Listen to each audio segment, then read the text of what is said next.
The Mental Health Justice Act of 2022 was passed in the House of Representatives in September 2022.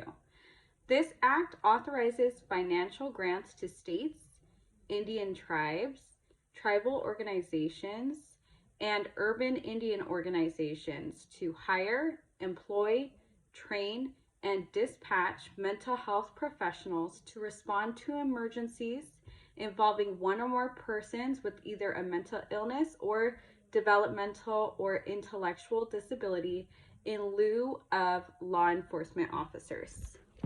So one question would be, when would this actually happen? There's a few scenarios. So first, if a person calls 911 and they mention that there's either a mental health crisis, a mental health emergency, or that one or more parties involved either has a developmental or intellectual disability or a mental illness. The second time that this would happen is if the law enforcement officer or the first responder that is responding to the call identifies that one or more parties has either a developmental disability, intellectual disability, or suffers from a mental illness. And then finally, the third time this would apply is if a law enforcement officer or first responder identifies that a party involved is possibly under the influence of a legal or illegal substance. So we want to have the mental health professional coordinate with law enforcement and then link the above mentioned parties with community-based services when it's appropriate. The total goal is to have notable reduction in police use of force.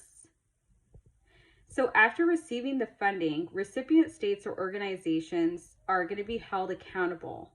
And what they're going to have to do is submit a quarterly report showing the number and percentage of emergencies where mental health professionals were dispatched in lieu of the police. They also have to submit any change in incarceration or institutionalization rates as a result of the new program. The federal government's also looking to have baseline data of what was going on prior to the implementation of this new program. And then finally, they want a final report on how the money was spent. This is a new thing. It just got passed in 2022. The plan is to have a longitudinal study based on the data received by all the different funding recipients, be it states, tribal organizations, and see if there was a change.